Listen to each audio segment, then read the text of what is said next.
Hello, everyone, and welcome to Inside the Dub Trade Deadline Edition. As always, I'm Jim Dowd here with my faithful, loyal partner in crime, Andy McDonald. A lot to talk about this week. Trade deadline, lots of big moves.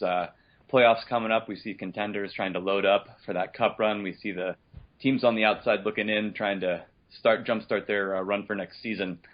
Before we get started, give a plug to our big sponsor, Tim Hortons. Their Nutella-filled donut. It's delicious. It's nutritious. Head on down to your local Tim Hortons. Tell them Jim and Andy sent you. Get yourself a free Nutella-filled donut through this week. That's just for our podcast listeners.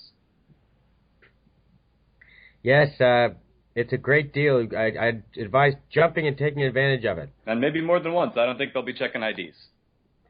No, those Nutella donuts are spectacular. I had one the other day just on the drive into work, and they're excellent. It's a little difficult getting to that Nutella filling sometimes in the middle, but you can make it work. Well, hey, sometimes you got to put in a little extra work to get what you want. That's very true, Jim, in life and in hockey. Is that right? Amen to that. We saw a lot of teams put in extra work over the trade deadline. A lot of big moves. We get started talking about some of them. We'll talk about the bigger deals and then some of the more meaningful deals as well. A lot of new GMs, a lot of the younger guys involved heavily in the trade deadline this year, so we'll talk a little bit about that. I think the trade we want to get started with was actually a couple days before the deadline, but kind of set the tone for what a couple of teams were going to do. It's St. Louis and Chicago, rival GMs Connor Williams and Mike Marsh making a swap. Had Patrick Marleau and Zenon Konopka headed to St. Louis in exchange for Andrei Markov, Teemu Pulkkinen, Patrick Kaleta, a seventh-rounder this year, and a first-round pick in 2017, headed back to Chicago. What did you think about that one, Andy? I think that was a good trade for both teams. Different priorities for these teams. Blackhawks are typically, one of the more competitive teams in the WCFHL, but this year they kind of took a step back and took the opportunity to trade some of their guys like Marleau, and we saw Marian Hossa going earlier in the month to Ottawa. This trade, they're able to pick up a player in Andrei Markov, who is on a $229 contract, but still has a fair amount of value with his abilities, and it's more of a lateral move in that sense between Marleau and Markov once you take out the contract issues. Pulkkinen is a prospect who came into this year, expectations were that he'd put up big goals, but because of injury problems, wasn't really able to do that. So they're able to pick him up, hope to get a flyer on him, and also that first in, next year. Yeah, I think it's a good move for both squads as well. Again, Chicago starting a little bit of a rebuild, so first rounder is nice. Maybe they'll actually use it. I know they don't have any this year, but perhaps next year. And for St. Louis picking up Marleau, that's a big-time pickup, not having to give up a top six forward, but getting one back. A guy who can play all around the top six, play on your power play, score some goals. Adding him to that lineup is a great move for St. Louis. Yes, I agree. That it'll make them even more of a contender here as we move towards the playoffs. Agreed. What's the next deal you got on deck for us, Jim? Next deal was one of the first deals of the deadline day. Chicago once again involved, this time swap with Pittsburgh, and this time Chicago gave up a younger guy, Tyler Johnson, he's playing on their second line, but definitely a first line talent. They gave up Johnson along with a fourth round pick this year. Picked up Thomas Hertl, who played for them a little while last season, and then a number of prospects highlighted by Ethan Bear and Jeremy Lauzon, along with Roland McKeown, and then a couple of long shots as well. You see both teams getting what they want. Pittsburgh wanted a guy who could be a legit first-line center for them, and Chicago, with the luxury of Jonathan Toews on that first line, doesn't have to worry about having a second first-line center, so they can bring in Hertl, a guy who hopefully can add some scoring to their second line and play a little bit on the power play as well. Yeah, Johnson was a pretty big asset here at the deadline, both with his combination of his abilities on the ice and his financial, his contract there, able to be a small cap hit for these playoff teams. The Penguins aren't really in the position to utilize that cap hit too much. Obviously, they're in their own playoff fight, but they're not one of these, year-over-year contenders yet that are, cap strapped and we're trying to squeeze every last dollar out of their salary cap. So in that sense, maybe foregone utilizing that asset for the Penguins. But Johnson's going to be a great player for them. They've got some good young wingers, and and good forwards. And to move someone like Thomas Hurdle, it better be worth it. He's putting together a nice season here. Still has the potential to be a big time scorer. So I think it's an interesting trade for both teams. It really will depend how these other prospects turn out for the Blackhawks. Well, that's the truth. Prospects always kind of a shot in the dark. So Pittsburgh definitely gets the guy who's a little more productive, kind of the better player right now. But Chicago could win the deal long term if a couple of these guys turn out and Hurdle keeps recovering from his injury and looking good. Yes, certainly. And Pittsburgh will be hoping that Tyler Johnson's able to kind of have his own injury problems resolved here and kind of get some more consistency. Most definitely, definitely. Then next we'll move on to a deal. Los Angeles and Minnesota both teams been picking up Vincent Lecavalier in exchange for Dennis Everberg, adding veteran leadership. Lecavalier might not be the player he once was, but he can still show flashes of that, and he doesn't need to play top 6 minutes for this Kings team. He can play on the bottom 6, score a big goal here and there. He's still a physical player, and giving up Everberg I don't think was a big sacrifice for the Kings either to add that kind of leadership. No, to be able to add a guy like Lecavalier, whether or not they'll put him on the wings or if they'll have him go as a third-line center behind Kopitar and Carter here, whether it also plays with Frans Nielsen or how that's going to be, but he adds even more size to an already big lineup, a lot of experience. He used to be one of the top players in the WCFHL. I remember those days back when we were in the league. He'd be putting up 50 goals a year. So he's a guy who's won the Cup before in the WCFHL and has been a top player, so he's going to bring a lot to this dangerous Kings team. I definitely agree. And then Everberg, a nice pickup for Minnesota, utility guy. He'll definitely be in their lineup, which is nice. He was a good asset for the Kings. They picked him off list 105th in the draft in, I believe, maybe it was last season. And so nice to see a good positive effect of getting those off-list guys. You can bring in some help there at the deadline. Yeah, certainly, and nice for the Wild to be able to parlay Lecavalier into someone who's carries a decent amount of value there as a recent 100th overall pick for Lecavalier with a decent cap hit, and as you say is still a contributor but not quite the player he used to be. That's true, and then move on to the next deal. Another player who's kind of isn't what he used to be. Thomas Vanek traded to Columbus from Tampa Bay for Eric Howell and a third-round pick. Columbus also gets a fifth-rounder in 2016. The Columbus is another team that wants to help their playoff run. They're fighting for that wild card spot. So adding Vanek, a guy who can score some goals, still has a lot of offensive talent, is good for them. Big risk with got a contract that's over $6 million, and he's also a .229 guy. Sending off Howla, who's much cheaper, also more of a low line guy right now. So I think Vanek can hopefully contribute to their top 6, help them get to the playoffs.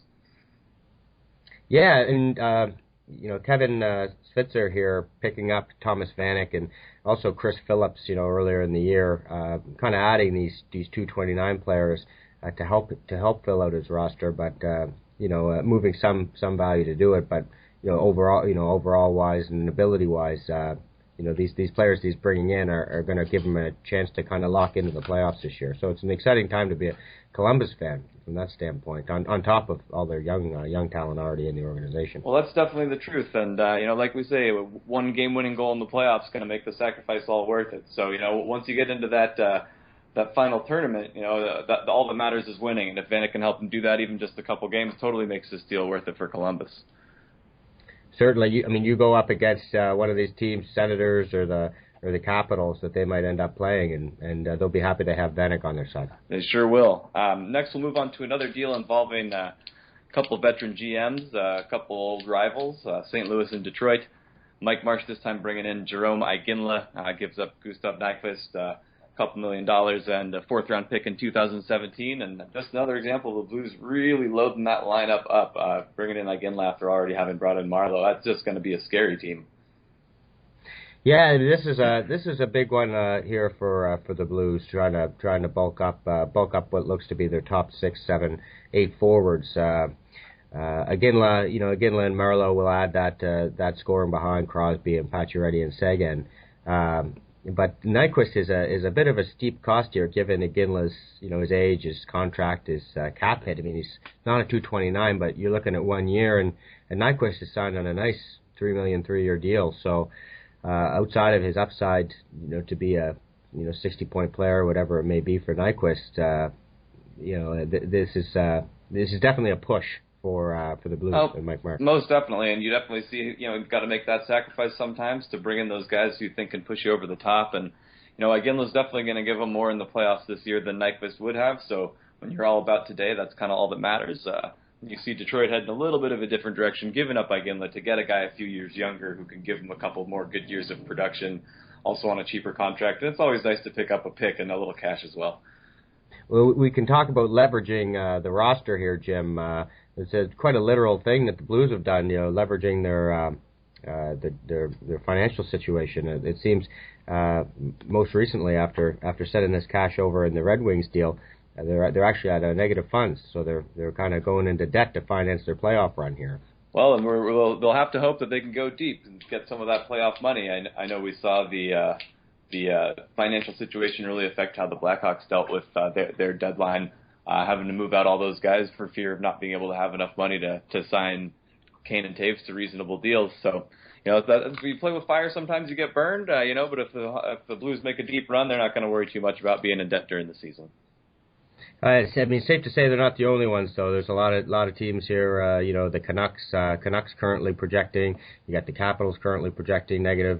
They're leading the WCFHL. So a lot of teams that are cash strapped here. That's the truth. Paying the cost of those premium rosters as well. So these are teams that just need again to make a deep run in the playoffs and make it all go away. If not, you're going to end up seeing a couple guys maybe auctioned off after the season. Maybe they lose a 229 guy they wanted to sign, that type of thing.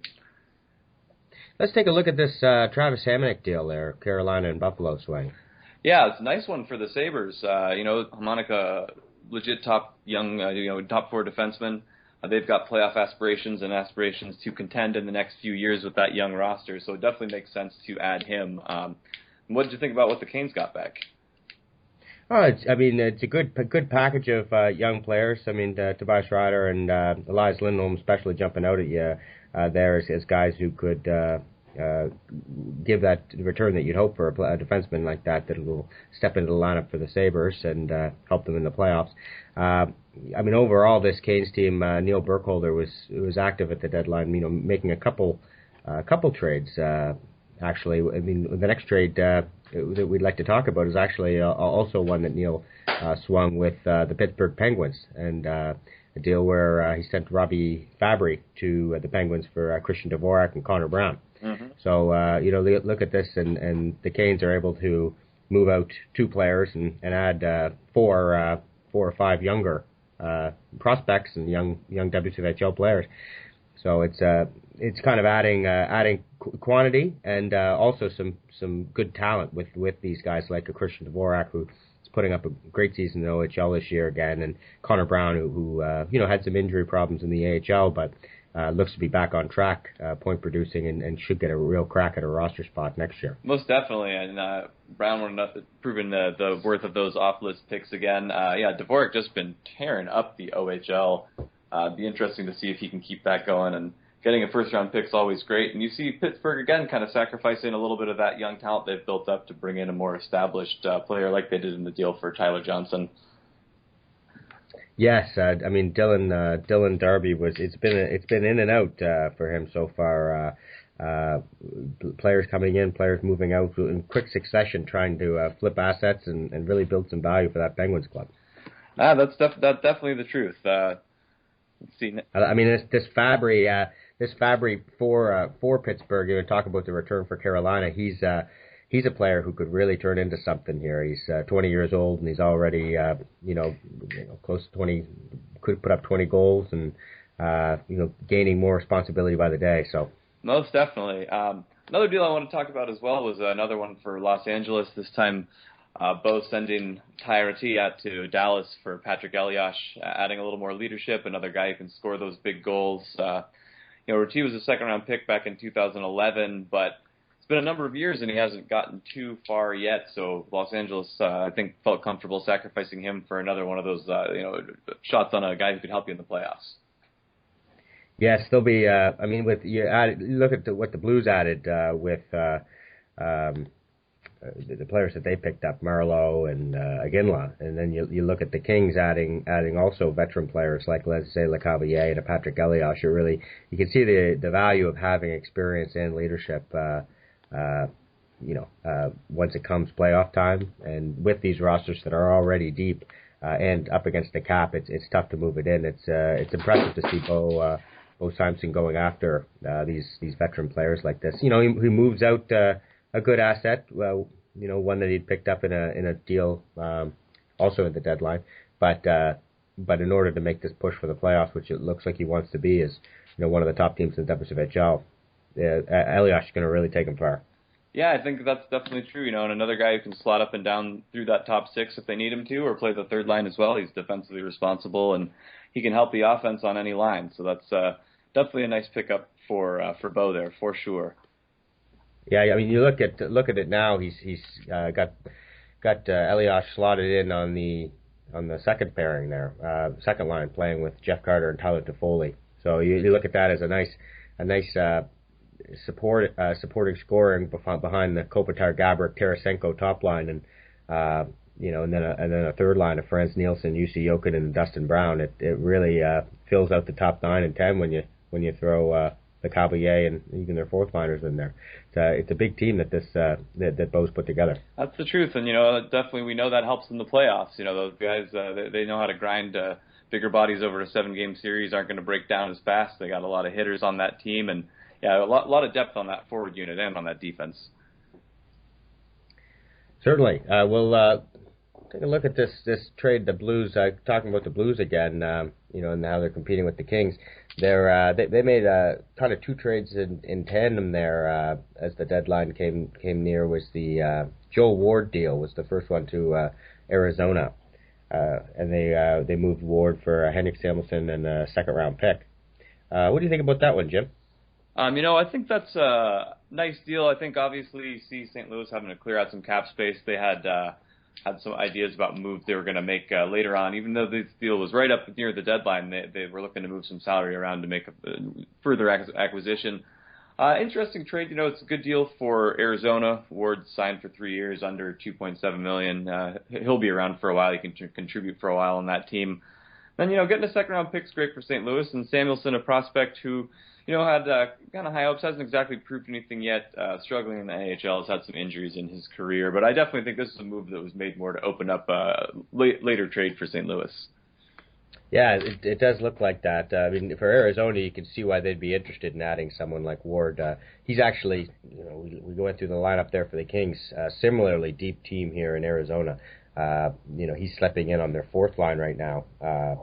After the trade, you go through their team: Couture, Ladd, Hartnell, Hansel, Lucic, Foligno, Bozak, Reed, Yager. There a lot of names, a lot of depth that Matt Kaminsky's put together here. So Ward's going to help them in being able to pick up a guy like that who can play on he's playing on the fourth line now, could play on the third, maybe step up or higher up in the lineup if they need, and do it without losing anything off the roster. It's a big move for Matt.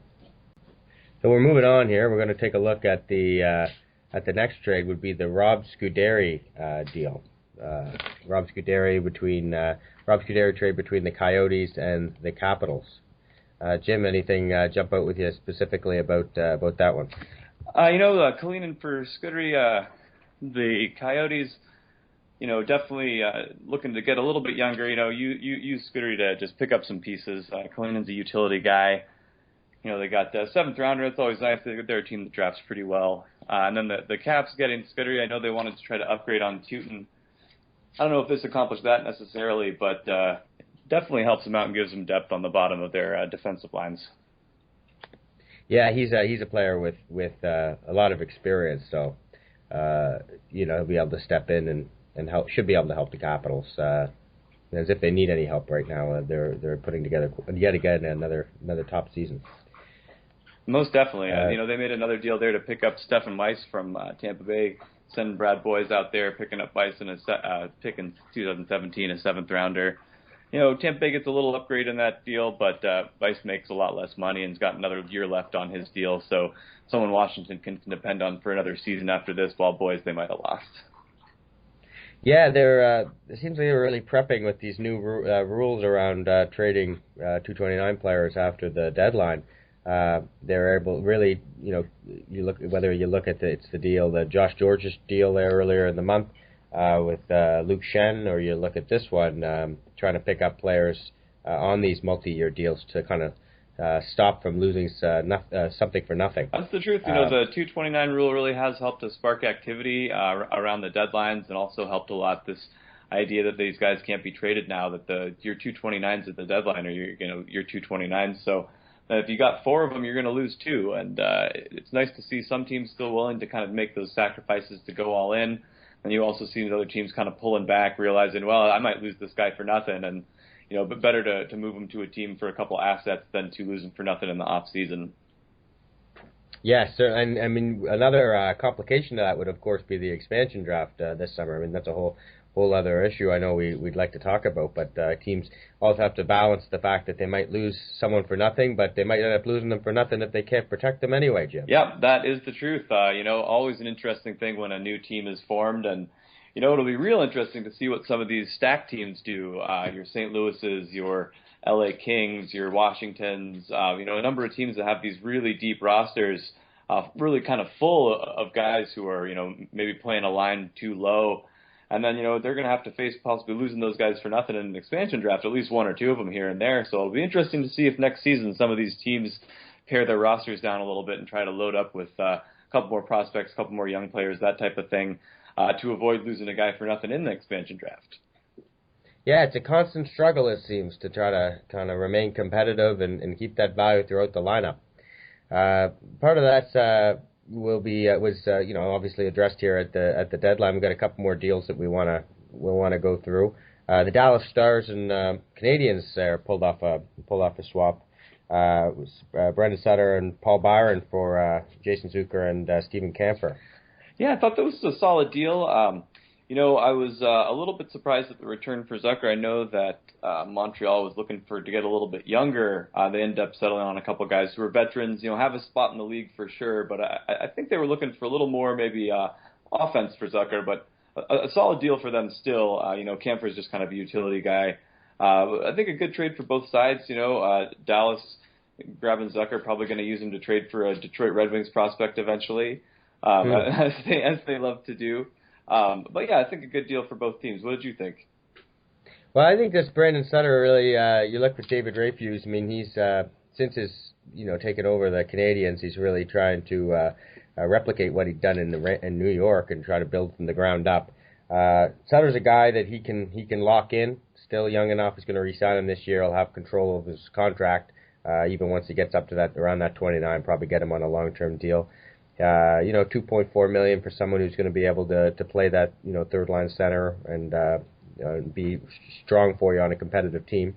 I also like this Paul Byron pickup. He's locked in at about 3 years, 1.2. Probably a little much for where you'd like to see him in the lineup. Probably about a fourth line winger, but if he's on the fourth line and he's killing penalties, his speed makes him extremely dangerous on the penalty kill. So I actually like this in terms of maybe not getting back what you'd hope for in terms of a big name guy, but it does provide 2 depth players that could be a big part of a successful team in Montreal. Paul Byron, he could score 10 goals for you playing on the fourth line. So it's a guy who might not be the centerpiece of a successful franchise, but he could really help you once you get there. Yep, that's true. And this is one of a number of deals that the last couple we discussed as well. A number of deals that took place just within the last 10 minutes before the deadline. So that's another thing. You're getting those last minute negotiations down.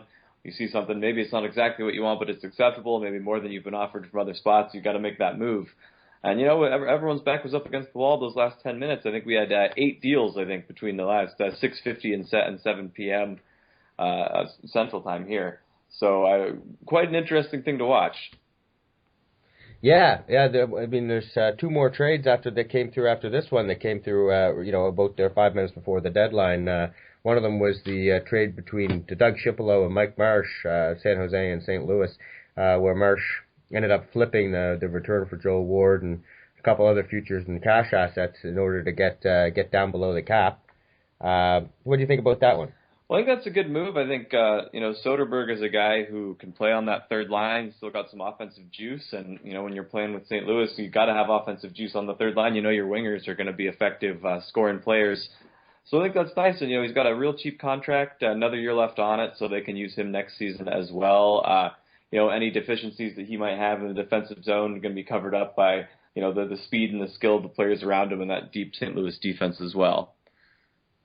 Yeah, right now it looks like you look at the first game after the deadline there, with Blues played the Flames. It looks like he's matching up with Pacioretty on the third line and Drew Stafford. So playing with a guy like Pacioretty, he's a good two-way player. Maybe he'll end up making up for some of Soderberg's defensive lapses. Agreed. And a nice deal for Washington as well. For San Jose. Looking at the pick they received, getting that second-round pick, and then Henrik Samuelsson. Yeah, a prospect who hasn't maybe blown the doors off, but still looks solid, and a little money in a late pick. Everybody always loves that. Yeah, Samuelsson, obviously hasn't had that huge season yet, but his combination of physical ability and his upside, still an intriguing prospect, if not a top prospect as he was as a former first round pick. Most definitely. And then we look at the last deal of the day for the deadline, maybe one of the biggest deals of the day. Confirmed if you look at the confirmation, it's right at 7:00 p.m. I mean, you couldn't get any closer to the wire than that. So this one got done. No issues with any kind of fax machines or anything like that, like we've seen in the past here and there. But this got done. Send in Alex Pietrangelo from Winnipeg to Colorado in exchange for Jake Muzzin, Dylan McIlrath, and then a third-round pick in 2016. It was a big surprise to me to see Pietrangelo move at the deadline. He's one of those guys who's been nearly untouchable for a few years in Winnipeg, so they must really like what they got back in this deal. What do you think about that? Yeah, I think it's a huge trade here for the Avalanche, picking up a player like Pietrangelo. He's James Love is in the top two in the Western Conference here right now, battling off the Blues in the Central Division, and you're able to add a number one defenseman while giving up top pairing guy, a guy that usually play him with maybe your top defenseman, and won't drag him down too much. But we'll remain to see how Muzzin will do when he gets onto the Jets, and he's relied on to be as a number one defenseman on his own. Outside of playing with someone like Cam Fowler, Marc-Edouard Vlasic. I think it's an interesting trade. Drew has obviously held on to Pietrangelo for quite some time. I like what he's done in terms of being aggressive and making these moves with his roster. I like his fighting to the last minute to try to get the most that he can for one of his big players. I think it's going to be nice to see the type of contract that he's able to get Muzzin on here. As you look, he's on a $1 million deal. It's going to be up this year. I mean, if you can lock him in at the $3 million, and that could be a really nice contract and a nice building block, especially when you look. Pietrangelo is going to be looking for 6.5 this year. So I wonder how much the finances come into it. Or whether or not Drew Persant just really likes the players that he got back. It seems that he must. He's been shopping them for quite some time, and he usually fights for a great return. Yeah, that's definitely the truth, and it is true. Finances are always a consideration, and if you don't want to commit that big time almost $7 million to somebody, might as well bring in someone who is 4/5 of that, and then a nice prospect and a pick, and it's a good return, and. Muzzin's a good player, and to get him if you can get him on $3-4 million deal for the next number of years, yeah, that's kind of a steal for him. Certainly, that'll recap the trades that we wanted to look at. The main ones. There's a couple other ones that were interesting. That didn't happen there in the last 10 minutes. Not sure if you wanted to talk about them in particular. I was looking at the. Nice to see Cole Richardson ship out Jarek Brassard. I know he'd been shopping him. Get back Cam Talbot, Andrew McDonald, and a third rounder there. This happened a couple of days before the deadline earlier in the month. Yeah, that was definitely. I thought that was a nice trade for both teams. Cam Talbot, good goalie, looks like he could be a number one starter in the league. So being able to pick up talent like that, you jump at the chance if you need it. And then, Brassard, very good offensive player, definitely going to add to the top six in New York. I know they have some depth in goal as well, so sacrificing Talbot was not an issue for them. Yeah, I mean, you look at the Predators roster here. Brassard stood out a little bit as maybe still not an old player, but maybe a little bit older than the core players that Cole Richardson's put together. Outside of Giordano, of course, who's a mainstay on that blue line.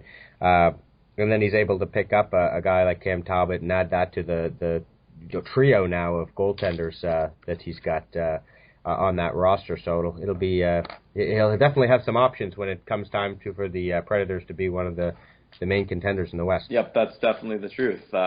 Any other deals you wanted to look at that we haven't covered yet? Anything around the deadline or a couple days before?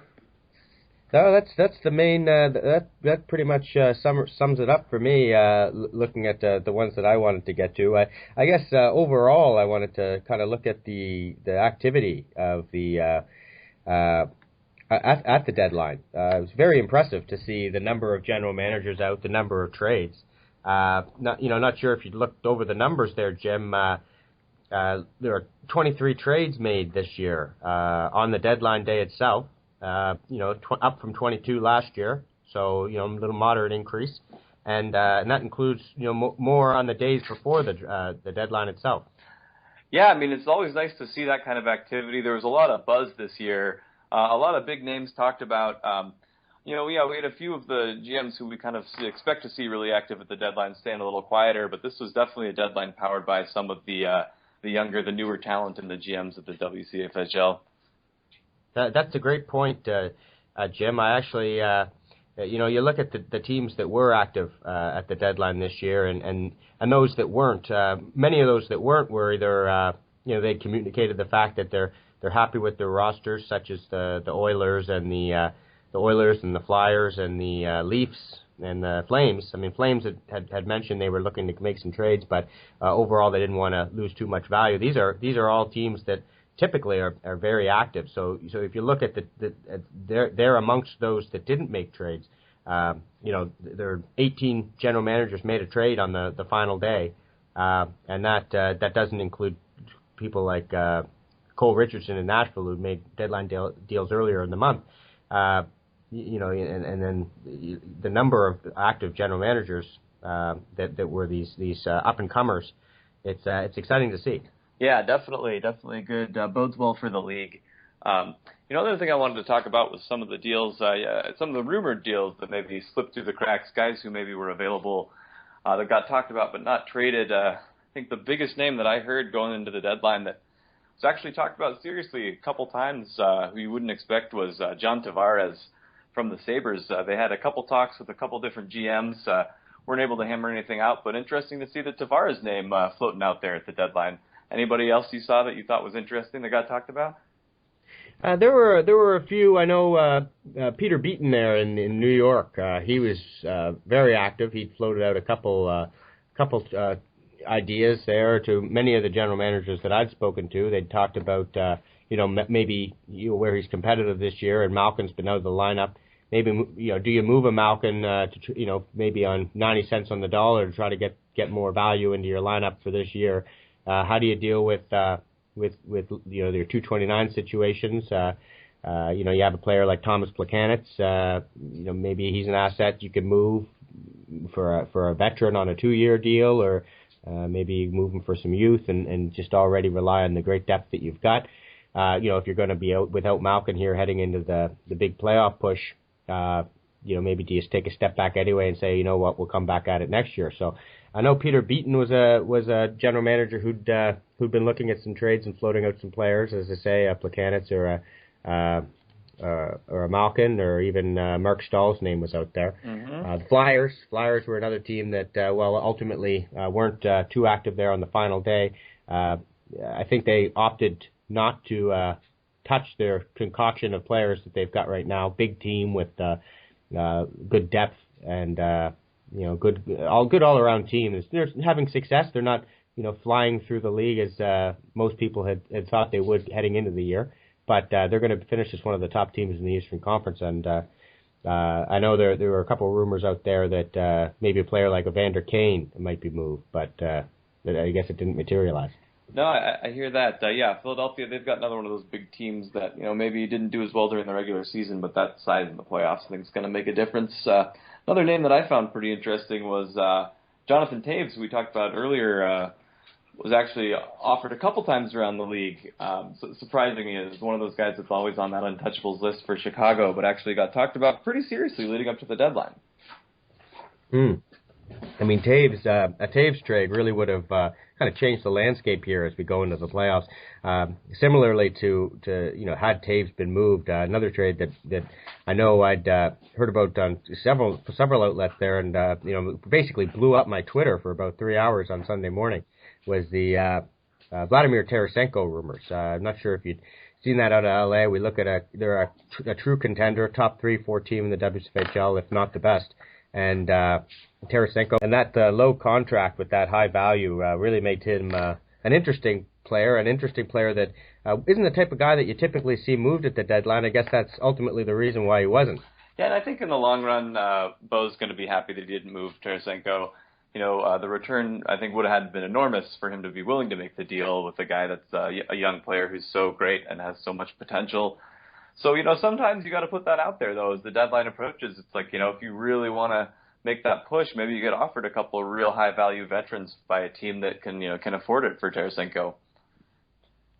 Yeah, it seemed like the only type of package, maybe if he could have gotten, he had the cap room there with the Eliash and the Lecavalier pickups, if he'd have been able to use that with the Tarasenko move and really pick up some big name guys that ultimately would have probably taken another team out of contention if they'd have gone after for Tarasenko with what it would have had to take. But yeah, it's interesting the names that go on. Big names going around and big names moving. We found that we were talking about comparing it to the prior year. You look at last year's deadline, we said 22 trades, and really the Zdeno Chara trade to the Kings last year was the trade that stuck out the most as the biggest name player. This year, you go through it. We talk about the trades that didn't happen, but the ones that did, you go Tyler Johnson, Patrick Marleau, Jerome McGinley, Alex Pietrangelo, Patrick Eliash, David Backes earlier in the month, and then you see the Thomas Vanek, and then the younger players like someone like a Robbie Fabry, and it's really a lot of big names. These weren't small trades that were being made either. If you look at the number. Oh, it's definitely the truth, and I think that a lot of teams are looking better than they looked previously, which is nice. And last year we had a lot more of those kind of utility deals, filling out the lower lines, picking up an extra late pick here and there. But this year, a lot more big names moving, which was great to see. Overall, who would you say you think won the trade deadline this year? Wow, it's a tough one. I guess we never really get to tell until the cup's been decided. It'll be interesting. I think there's a couple teams that really came through. I like what the Kings did. I like the fact that they added more to their roster. They're going to go for it this year. They're really, we've run through their roster already in terms of their top 9, and how Lecavalier is now slipping in there on their fourth line, and in front of that defense and Jonathan Quick. So I really like what the Kings did. I really like what the Penguins did. You look at the Dylan Darby and who he picked up. Basically he's able to add Robbie Fabry to that up-and-coming team, Tyler Johnson to that up-and-coming team.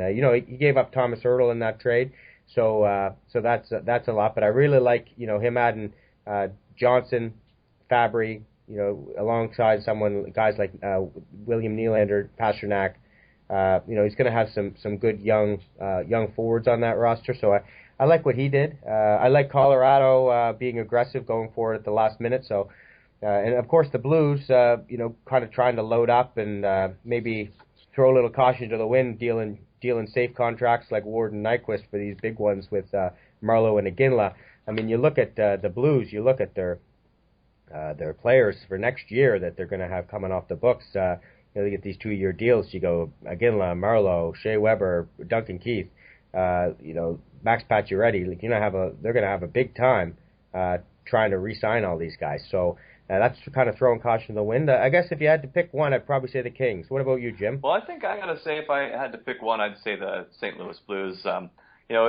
My measure for who wins the deadline generally is who puts themselves in who improves their stock the most heading into the playoffs. And I think adding a couple players, Marleau, Soderberg, and Iginla to that already so dangerous roster and such a dangerous offense is just huge. The team's so deep now.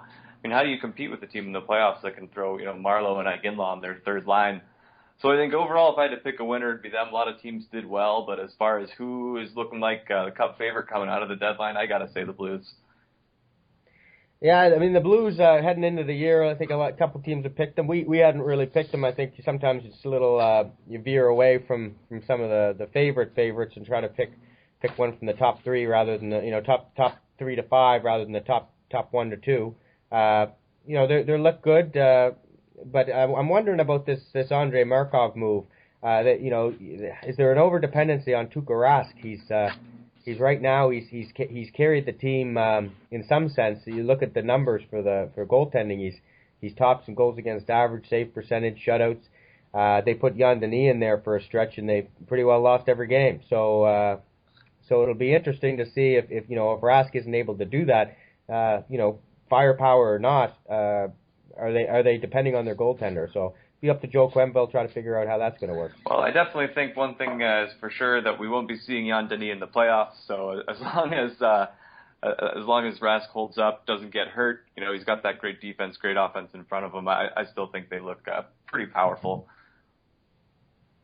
So if you had to pick your playoff showdown, what do you think is going to be in the Cup final? Well, beginning of the season, I said Washington and Los Angeles. I think that maybe up until the deadline, I was still leaning that way. But after the deadline, I think I've got to change it to a rematch of last season, Washington, St. Louis again. I'm sure everyone will love seeing those two GMs in the final again. It's become, old news almost. But I think that it's definitely those two teams look solid, so strong.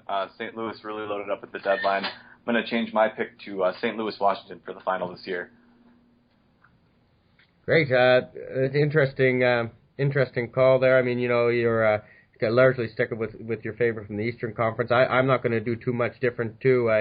I'd called the Kings and the Flyers there in the final, and I think I'm actually going to stick with it. I think you look at this Western Conference, probably one of the weaker Western Conferences that we've seen in recent history. Typically, the West has been stronger than the East, and now you look at the standings, the overall standings.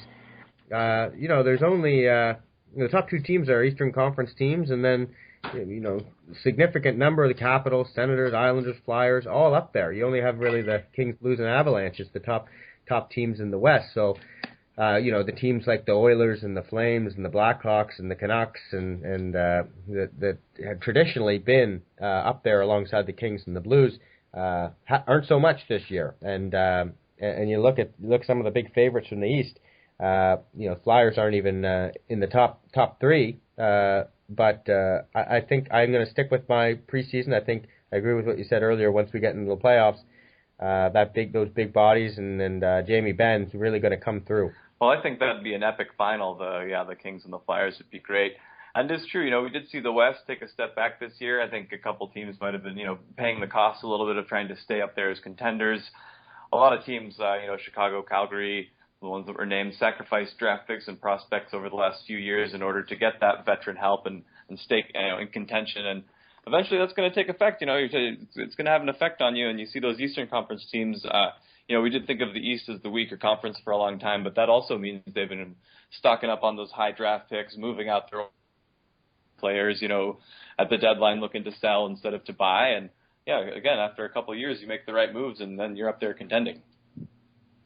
Certainly. It will be interesting to see anyway how it shakes down. I know I'm excited about it. I'm excited to see how these next 10 games go.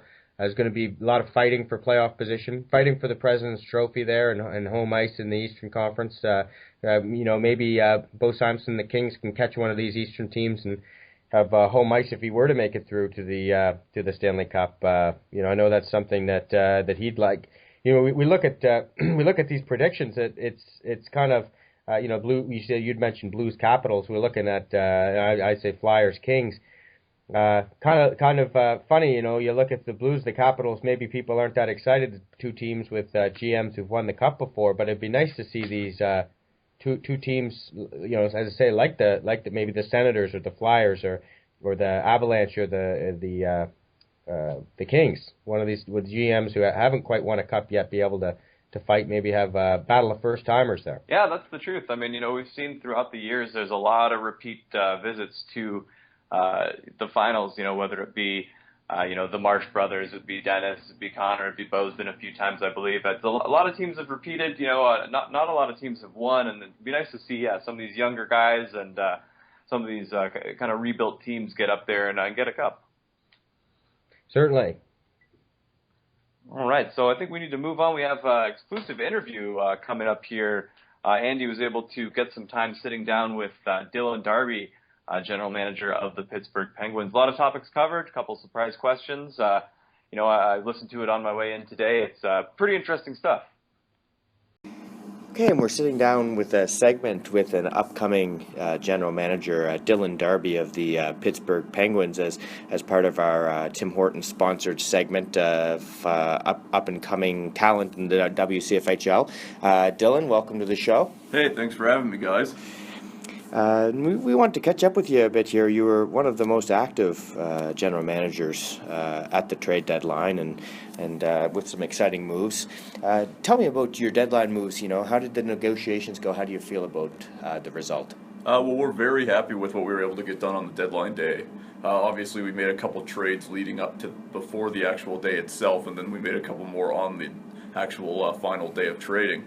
The first deal was with the LA Kings there, where we were able to send our veteran Tim Gleason and youngster Ty Ratty over to the Kings in exchange for top young prospect in Chris Dvorak, and also Zach Trotman, who's another good young blue liner for us. This deal, what really got it done was getting Trotman added to the deal, because we didn't have to find another NHL body to replace Gleason's minutes on the back end for us there. Now, sorry to interrupt, you ended up moving Dvorak later in the day? Yeah, actually, it's funny because both him and Ratty were sent to new homes before the weekend was over.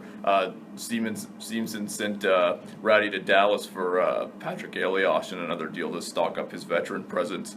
But yes, we sent Chris as part of the deal to acquire a young stud who we feel is going to be a great top six in Robbie Fabry.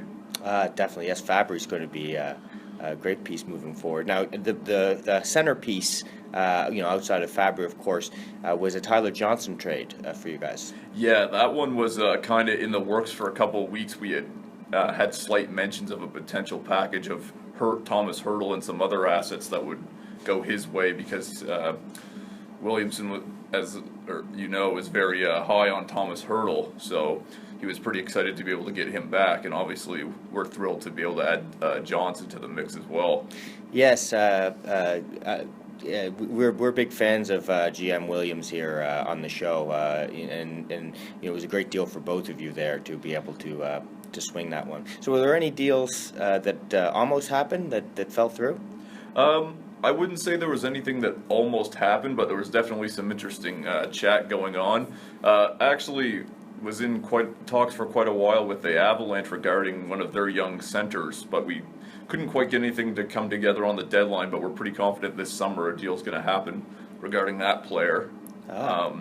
And there was some minor talks with our Eastern Conference rivals, the Buffalo Sabres, regarding a young defenseman prospect of ours in exchange for one of their young forward prospects, a real top guy, but it didn't really get too far. Just kind of the groundwork may have been laid, but it never actually materialized. No, very interesting. We always like to hear of kind of the process that goes into making these deals here on the WCFHL News, now Inside the Dub. Now, you've recently come out and stated that you are going to be calling up some young players for the playoff race here. Any particular reason why you chose to do that? We feel with some of the departures we made on deadline day, and given the fact that we're only 3 points out of the playoffs, it made sense to try to give our club a little offensive boost.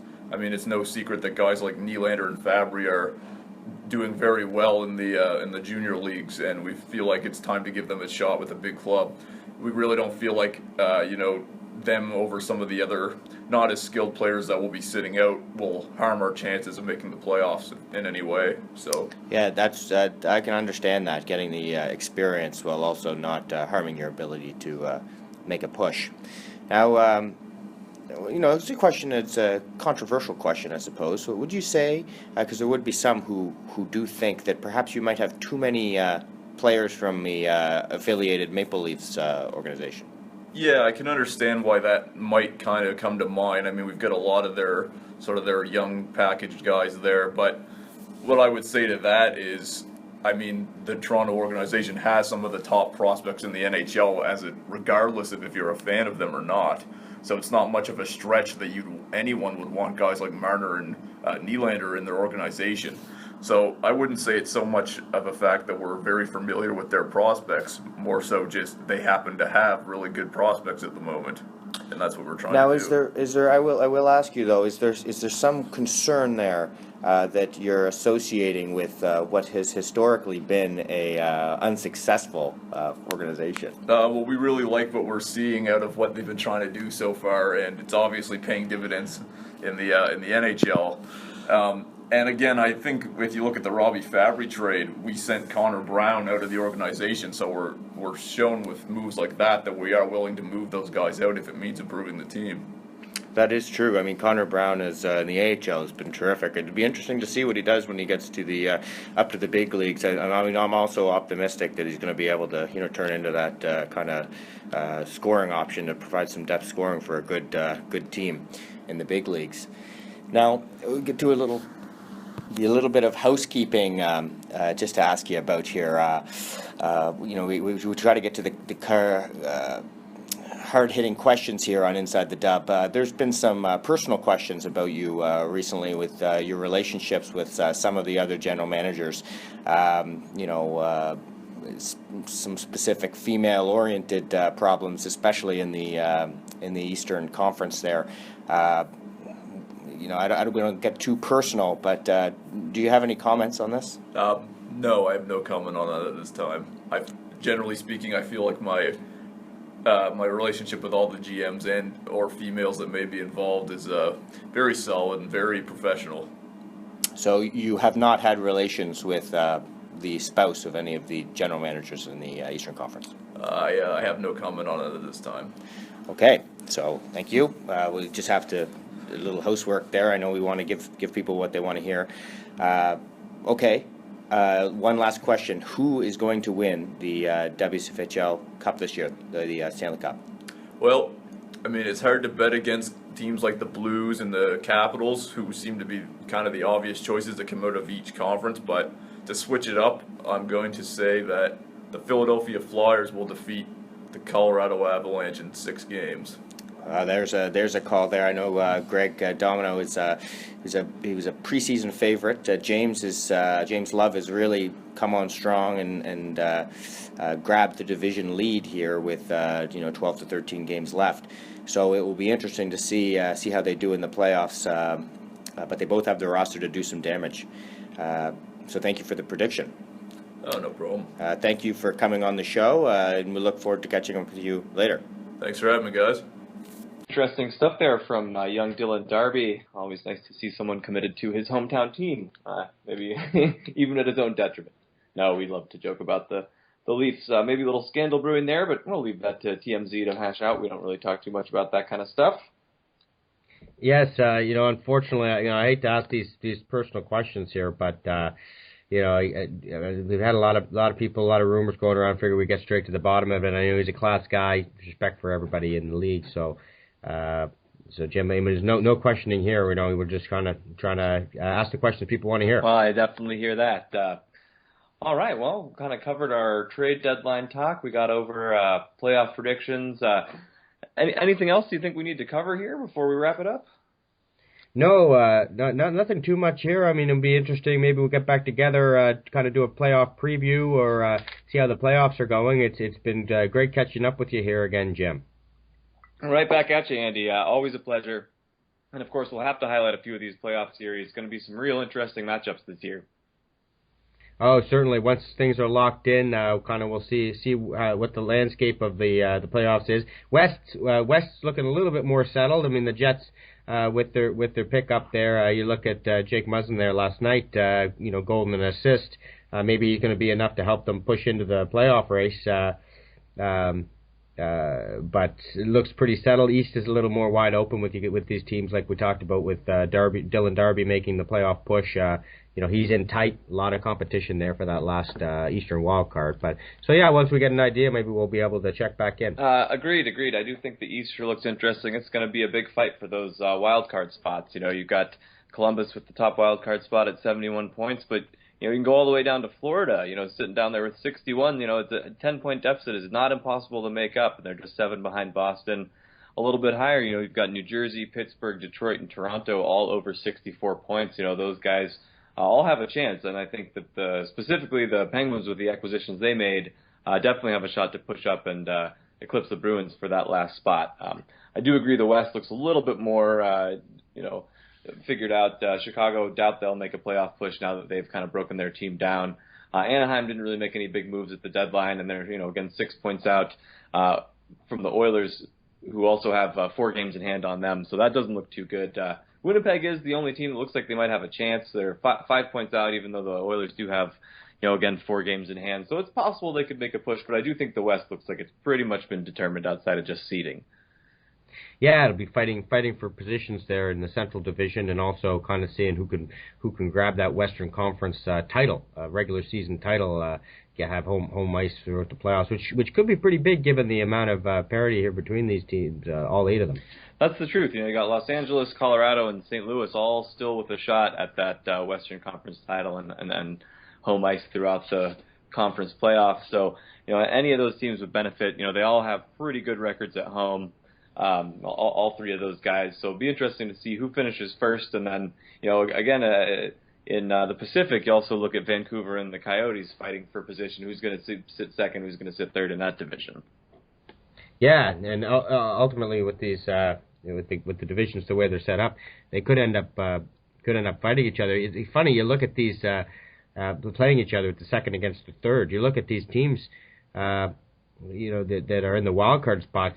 Not easy games. Not easy games against the Flames or the Oilers for either the Avalanche or the Kings if they were to win. Oh yeah, that's definitely true. Well, that's one thing. The high-end talent in the Western Conference is still there. So those playoff series, especially early on, they're all going to be tough. There's no walkthroughs in the West this year. The Central Division. It's funny. You look at it this year. It's really could be a position where these teams from the Pacific Division, like the Flames and the Oilers, could ultimately end up with more points than maybe the third best team in the Central. Yeah, that's definitely the truth. I think the Pacific is the stronger of the 2 divisions this year. Again, that's partly because of the struggles that we saw the Blackhawks have, and then you look at those Kings, Coyotes, or Canucks, and then Flames and Oilers. Yeah, it's quite a talented division. Yeah, well, it's been a pleasure, Jim. You as well, as always, and we'll talk again in a couple weeks. Yeah, certainly. I'll have to be in touch with you there. Had another idea, contacted again for another sponsorship for the next podcast edition. So I'll have to drop you a line. Oh, hey, that sounds great. Any hints that you can give us, or is it all on the hush hush? All on the hush hush for now, and we'd like to lock it down. Well, I hear that. We don't want to go ruining things by talking a little too early. Well, thanks everybody for listening. It's been a pleasure as always, and we'll be back soon with another episode.